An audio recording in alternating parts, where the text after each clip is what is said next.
Okay, so the course that I'm introducing today, it's called Empowering Yourself and Others.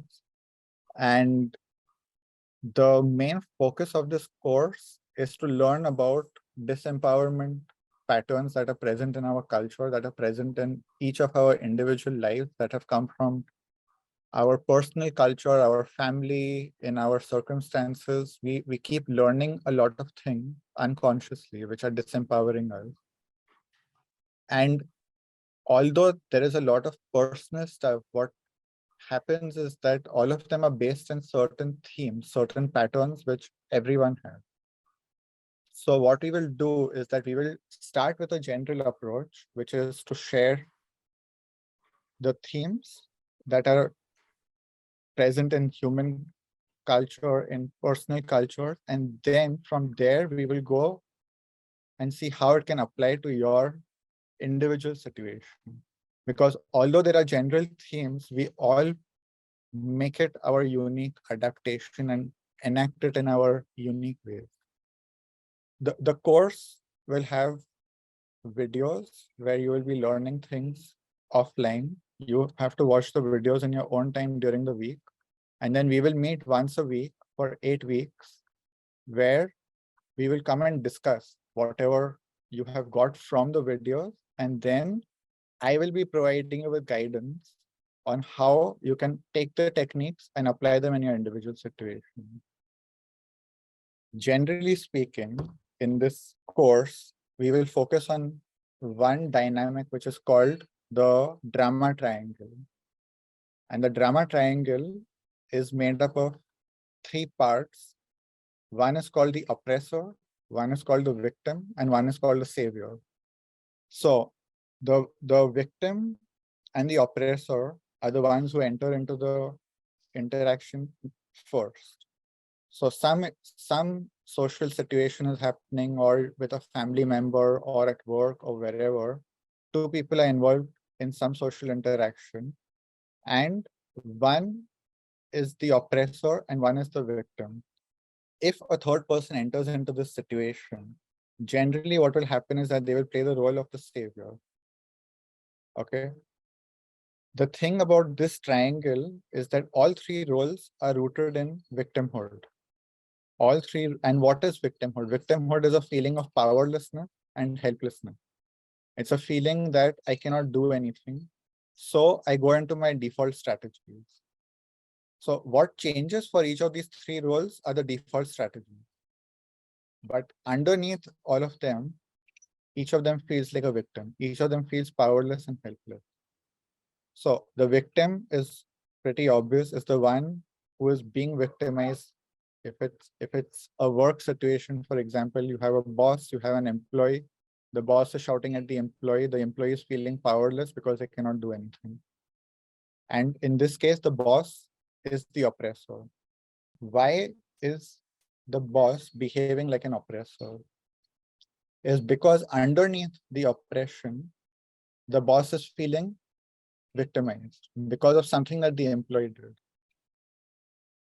or some situation that is happening is making the boss feel disempowered. So the only way that they know how to deal with the situation is to become oppressive, is to become controlling, is to exert their power, or become abusive towards other people. And the employees seeing this, instead of reacting in a powerful way, instead of reacting in an assertive way and handling the situation, they will go into the victim mode where they feel I cannot do anything because this person is my boss, so I have to just accept this behavior. Now, suppose someone else steps in. Generally speaking, what will happen is that this person will play the role of savior. And the savior, what will they do? The savior will come in a way that they look like they're going to help, but they're not actually helping anything. They will pretend to help, not consciously, unconsciously. On the surface, it will look like they're helping. On the surface, it will look like it is for the benefit of the victim. But what is happening underneath all this is that even the savior feels powerless. Even the savior doesn't know what to do. So their default stance is, I have to do something to look like I'm helping. I have to look like I'm supporting the victim. And usually what they will end up doing is that they will suggest a solution which disempowers the victim even more, which puts the victim in a place that they cannot do anything. So this is a general drama triangle. The savior feels powerless, the victim feels powerless, and the oppressor feels powerless, and they just do whatever they know how to do. And the reason it is a triangle is that these roles are rotating. So in one moment you are a victim, and in another moment you switch into becoming an oppressor. In another moment you switch into becoming a savior. So there is no person who is just a victim or just a savior or just an oppressor. If we have any of this in us, we have all three in us. And this may not seem obvious, but it is something that keeps happening, and there is a lot of evidence of this in the reality. What happens is that we consciously identify with one role and unconsciously play out the other roles in our life. So one of the things this course will focus on is helping people to realize when they are playing these different roles. The different situations and the different circumstances when this role is showing up in your own life. How to identify it. So there'll be a list of things which you will find out in the course of how you start recognizing these patterns playing out in your life.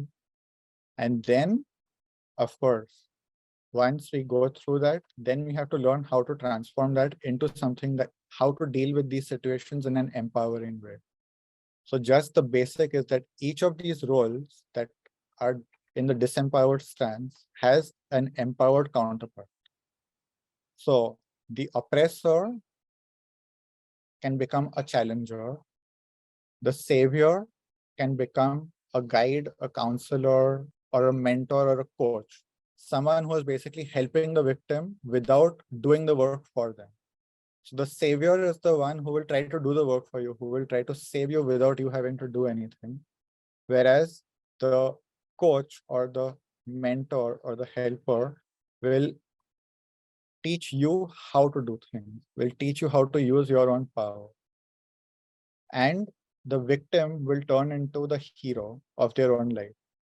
So instead of being someone who's powerless, who cannot do anything, you will learn how to use your power and make things happen in your life to what you want to happen.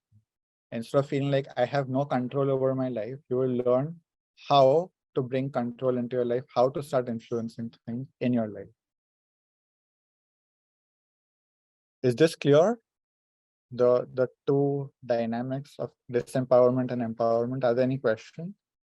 Would it be only tied to physical things like, having to deal with actually with a person, or does this framework also apply to something that we do mentally? It applies to everything, because while we have these interactions in our social life, we also have this triangle going on inside ourselves. Our own thoughts can be oppressive towards ourselves. Our thoughts can be oppressive towards others. So just because we don't say it doesn't mean that we are not oppressive. Just thinking something oppressive about yourself, criticizing yourself all the time, feeling like I can't do anything, or like imagining scenarios where people are oppressing you, for example. So even if nothing is happening, you start imagining what my boss is going to say when I do this. And in that, you start creating scenarios which are disempowering to yourself in your mind. So it's not actually happening in the physical reality, but it is happening somewhere. It is happening in your mind. Right. And the thing that I have in my mind was like around addictions. Uh-huh. And at at at times it might be too difficult to identify with only one vertex of this triangle. Mhm. Sometimes it might be all three. Yes, that is what I'm saying, that it is all three all the time. We just don't realize. But addictions are very interesting. I have a lot of experience with addiction because I myself come from from a history of substance abuse and addiction, and I have healed that over the years, and I'm in a much better place now. So I understand addiction very well. And a lot of people don't identify with addiction because the general definition of addiction is related to drugs and substances like alcohol or tobacco. But in my understanding of addiction today, we all have addictions to different things. We have emotional addictions, we have mental addictions, we have physical substance addictions, we are addicted to food, to TV, to negative thinking, to disempowering stances. And the biggest addiction of all, in my opinion, is the addiction to suffering, which, in my opinion, every human has. We are all addicted to suffering, and it is a very bizarre thing to think about. Like, why would I want to suffer? And that is the thing with addiction, is that you don't really want it. It is acting in a way that helps you to avoid something that is even more difficult. So there are several things that act as survival mechanisms. Addictions is one of them. Depression is one of them. Denial is one of them. To be aggressive is a survival mechanism also, because you are literally feeling like there is nothing else I can do, so I have to control and be aggressive so that other people are scared of me and they don't come close to me. But what is producing the aggressive behavior is fear. What is driving everything is fear and a feeling of being out of control. So addictions, in a way of looking at it, are actually helping us. They're helping us to survive something that is even more threatening, something that is even more difficult to deal with. And once we start seeing addictions that way, what happens is that we start seeing that there is something we have to learn so that we can deal with the other thing, which is feeling more danger. So I'll give an example. Like, suppose you are afraid of being sad. Okay, like for some people, or it's not a fear. It is just like you have been told you can't feel sad because of this, because of that. You have to be happy all the time. So for some reason, you created a program in your head that I cannot feel sad. So you're not allowed to feel sad. Now what happens is that the sadness keeps building up. It keeps increasing till a point where it actually becomes intimidating, where it actually becomes something which you're terrified of dealing with, because now there is so much accumulated. Now you need something to numb that feeling, and that is where the addiction comes in. Today, if you recognize, okay, the reason I am addicted to food, the reason I'm addicted to television or smoking or alcohol or whatever it is because I am afraid of dealing with this underlying sadness. Now I suddenly have new information, because now I can learn tools to deal with the sadness. And once I learn the tools to deal with the sadness, I start dealing with the sadness. The sadness starts reducing till a point where it disappears. And now I don't need the addiction anymore. The thing it was feeding in me is gone. And the same as with suffering. We choose ways of suffering that are more acceptable, that are more tolerable, because there is a deeper suffering that we feel incapable of dealing with. An example of this: suppose you feel intimidated by power. Okay, suppose you feel like having power is scary, having power will bring too much responsibility. I don't want to deal with it. I don't know how to deal with responsibility. So I will choose to keep myself small. But in being small, I'm suffering because I don't like to be small. I want to bring my ideas to life. I want to make more money. I want to be more happy. I want a lot of different things. But I am not allowed to have all those things, because if I get all those things, there is something there which I am too afraid to deal with. Okay, so again, there are many reasons that we can be disempowering ourselves, sabotaging ourselves, keeping ourselves limited and small. The main thing is to create the mindset that I have to learn to deal with whatever is happening behind this. Once I learn to deal with what I'm afraid of, which is completely possible, it's just about learning. Right now, you don't know how to deal with it, and that is completely okay. And now you can start learning how to deal with this underlying thing. And then one day you will be able to deal with it and it's done. And there are countless examples of this in my own life. I think one of the very common and acceptable addictions is to be a savior. it's not only acceptable, it is something that is celebrated. People who are playing the role of hero, the people who are playing the role of like, oh, look how nice they are, look how much they help these people, and look what they do for everyone. The thing is that while they are showing all of this, if we really start looking, we will start seeing that the people they're helping are not actually empowered. They are just getting some temporary help, which keeps them stuck in the same loop of disempowerment. Well, charity is one of the most common examples. You give money, it solves the problem for some time, but the person is still stuck. They don't know how to make money themselves. So they are dependent on someone giving them money all the time. Okay, and I'm not I think saying it is bad, or like, I'm just saying that there are even better solutions. Money can be used in even more effective. you also said that it was a triangle because like we change roles, but I think it's also because the different roles, they need each other. Like a savior needs a victim and a Yeah, victim needs a savior. So they're also Yeah. dependent on each other. yeah, yes, that's a very good point. Is that all the three roles are codependent. They need each other. All three, not just one or two. Because the savior needs the victim to remain a victim. If the victim fixes their life, the savior has no purpose left. Right? So that is one of the reasons the savior keeps the victim disempowered unconsciously. They will look like they're helping them. And just today, like, I read a post somewhere that one of the things that frustrates the saviors is that they offer help and the victim doesn't take it. Like, I am telling you what is wrong with you. I'm telling you how you can fix your life. Why won't you take my help? And then they will get angry at you. And then they will become the oppressor and you will still remain a victim. Or you will get angry at them. Like, I don't want your help. Why are you forcing me to change? And then you become the oppressor and they become the victim. So that is how the roles keep changing. But they all need each other to stay stuck in the root, which is victimhood. If any of them becomes free, the game ends. This is obviously what we want, right? We want the game to end. But in order to do that, either all the people involved have to be cooperating, or you have to do something where you basically start putting boundaries when you start recognizing that people are disempowering you. So if a savior is offering you help, you have to learn how to say no without getting aggressive, for example. Or saying, I want to do this myself. Thank you for help. Thank you for offering help, but I will do this myself. I can't do it myself. So there are many ways how to navigate this.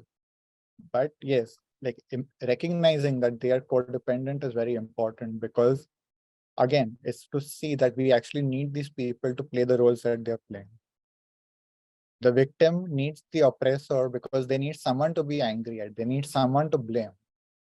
Right? If there is no one to blame, I have to take responsibility for my life, and I cannot do that. So I have to blame someone else.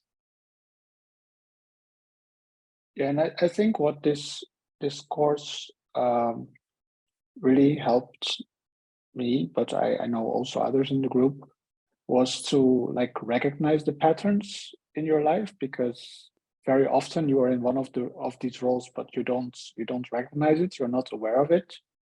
And you can only like change your behavior if you first recognize the pattern and become aware of it, because otherwise you are just performing your automatic behavior like you always do. And this may be just my mind jumping in the future too much, but can you talk a little bit more about, when the game ends, when you have figured out, your patterns and how to uh, be aware of them, and how to walk around them in a way that they don't really uh, take you back into wherever they used to take you back. Like, if you have reached that stage, is there just waiting after that point? It's very interesting what you're asking. Before that, I did remember what I wanted to say. Because these roles don't want the game to end, they will actually sabotage you if they realize that you're escaping. If they realize that you have found a way out of the game, they will actually start attacking you to bring you back. So this is related to what you are asking. But also we have to recognize that when we are trying to help someone and we recognize that they are in the triangle and they don't want our help and they're just pretending to look for help, but they're not interested in actually changing anything, that is also time for us to step back and say, okay, like this person, I have to leave them alone and let them do their thing and save my energy to focus on my own things. So one of the things of the savior is that they use other people to distract themselves because they don't know how to deal with themselves. So they are trying to save others. But what you asked about waiting is very interesting because that is the attitude of the victim. The victim basically just keeps waiting for something to happen, for something to change outside automatically without me having to do anything. Once you do connect with your power, once you do start healing yourself, what are you really waiting for? You know what you want, you know how to get it. So what are you waiting for? Well, I'm the perfect example of that, I think. Because once we talked about a situation where I was literally waiting in the waiting room of the emergency room of the hospital for like 7 hours. And only like after 6.5 hours or so, I went to the desk to ask if they knew that I was still there. And before that, I was complaining to other people why it took so long. So yeah, it was very much victim mindset. And then we also like one of the things we talked about, like, okay, if I was there, for example, together with a friend, and we would have to wait so long, would I go to the desk earlier or would I do something else? And the answer was yes, I would go ask earlier, but then why I didn't do it for myself? Yeah, often we prioritize others' needs and to care for them over ourselves, or we know how to help others, but we don't see that we can apply the same to ourselves.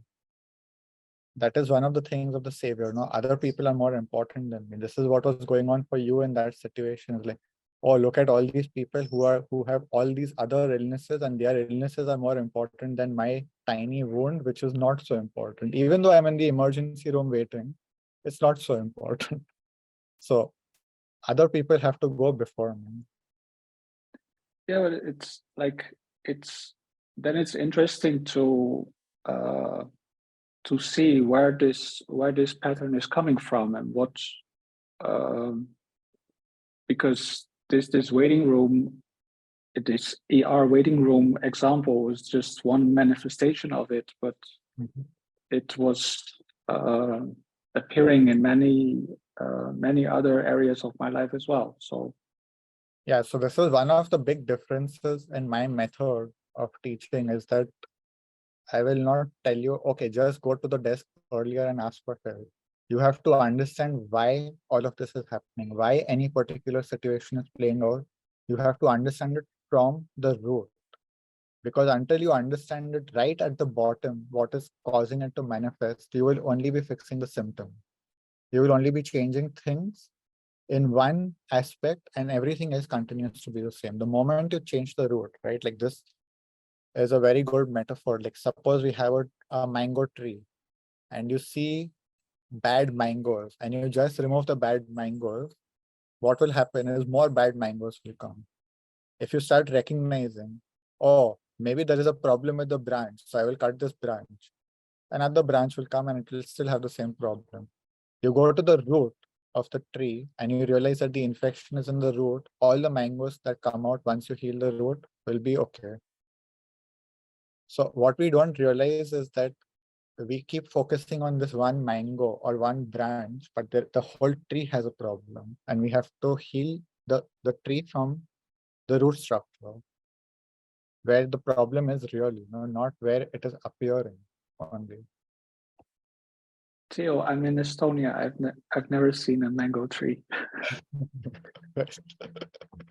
You can use whatever example. I think you are very good at like asking questions, which helps everyone to to dig into the root by themselves. And you're not saying like, oh, you like you said, you should go to the desk or you should do this. Yeah, Because so sometimes I may tell you what is going on. Like if I feel like, you know, it's going to take you way too long to figure this out, or you may not figure it out, I may tell you what is going on, but I am always explaining. If I'm telling you, I am explaining, or I am guiding you to find it yourself. But the idea is that you don't need to depend on me. You have to learn these things so that you can do it all the time in your life. And most of the time, you know, I will be guiding. The guidance that I will provide is just teaching you how to dig into yourself. Once in a while, I may, like, you know, help you out or make you jump over something which you cannot jump yourself. So the difference again is that I am making you use your power. I am not playing the role of savior where I will do the work for you. I will help you. I am here to help. And I think that is useful, but it is not a kind of help on which you become dependent. Eventually, you learn enough that you can just go by yourself and you are okay. Like you can manage your life just by yourself. I recognize what you talk about being a savior, and I think it's a big problem for my life that I try to help my parents and my kids all the time, but I can't seem to help myself. And my parents, I help them a lot, but they don't listen to me. I want to help them, but they don't do anything that I suggest that they. So we can say you are not really helping them. You want to help them. Yes. You want to, and that is nice. But in effect, you are not actually helping them. And probably they are tired, of listening to you again and again. So this is what I mean, that the savior becomes an oppressor, is that finally they will be just like, stop, I don't want your help. Like, you're bothering me. And I'm not saying this to criticize you. It is something that is happening in all of us, and it is just to recognize that if we want to help people, there are much better ways to do it. We have to recognize how to do that. And the way you recognize how to do it is when you learn to help yourself. Because you will start realizing what real help looks like. Right now, the ways in which we are trying to help people are based on whatever we know. But if we don't even know how to help ourselves, how we can help other people? Right? Or if we only know how to help ourselves in very superficial ways, how we can help other people?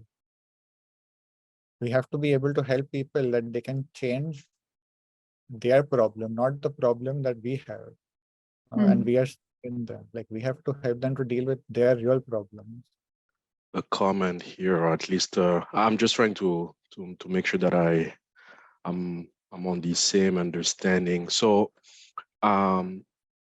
even after you have been able to learn yourself, identify the patterns, the situations, and the roles that you put yourself in within that drama triangle.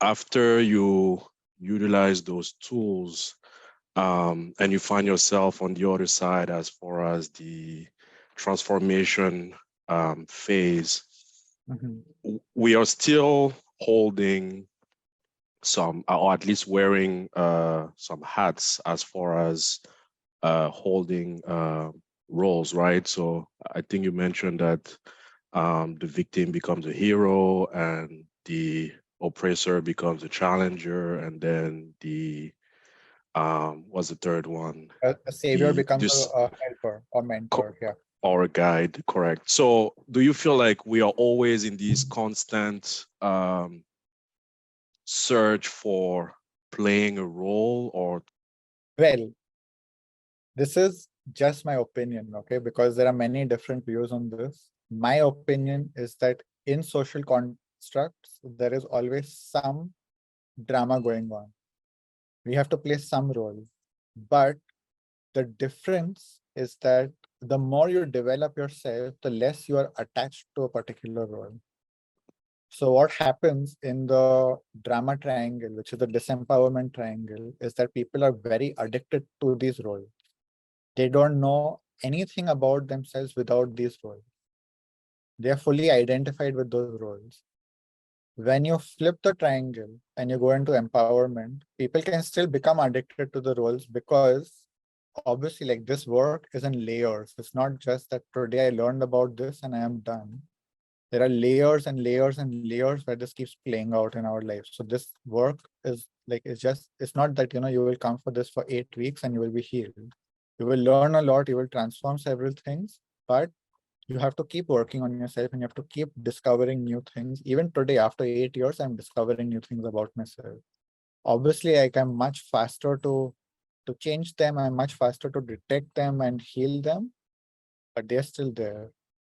So that is one of the differences, is that the speed at which you start changing things keeps changing as you grow more. The second is your identification and your attachment to these roles. So right now, of course, I am playing the role of mentor or coach or whatever you want to call it. At the same time, I have a lot of roles I'm playing and I'm not attached to any of those roles. Like I can easily switch to something very different today and I'm fine because my self-worth is not attached to my role, to my character. I know myself beyond this character. So I can play whatever role I need to play in a particular situation. And sometimes that means being a challenger. And sometimes that means being tough. But again, like, this is a different level of the teaching. Is to be less attached to the roles is a different level of the teaching. And this is not something I'll be focusing on during the course. This is something I work more on in my other course, which is study of self. In there, like we are working much deeper in the whole realm of consciousness. And like here in the empowerment course, because it is 8 weeks only, and it is more like an introductory course, although like I don't want people to mistake, like when I say introductory, it doesn't mean it is simple or light. It is pretty intense, but it is introductory compared to the study of self, which is a long-term course. Like, the people I have in that course are generally like Ronald, for example. He's been in it for 2.5 years. And most of the people have been in it for 2.5 years. There are some people who have been for 6 months, 8 months, whatever, but they are not signing up just for 6-8 months. Yes, they are, the intention, the mindset is that I want to work on myself for a long time. But I think this is a good place to start. The empowerment course is a good place to start because you get a taste and you get a lot of information, which is very relevant. So even my study of self group, which is on Sundays, they are going to be doing the empowerment course for the next 8 weeks. So we are all going to be doing the empowerment course because although they have done the workshop before and we have spoken a lot about all this stuff already, we will be doing the course again because I am introducing new content into the course and you can never do it enough. There is always something new to learn. There is always, like, in my opinion, if there is a teaching that is powerful, you need to do it again and again and again because each time you will uncover a new layer of it. You get one layer, you embody it, you practice it, and then you reach a new level. And at that new level, you will be able to see the same teaching at the next level. So some teachings are like this, that they are profound, they have many layers, they have many levels, whereas other teachings maybe just like, you do it one time and once you master it, it's done. But these teachings specifically, like, it doesn't matter how many times you apply them, how many times you read them, there's always something new to gain from that.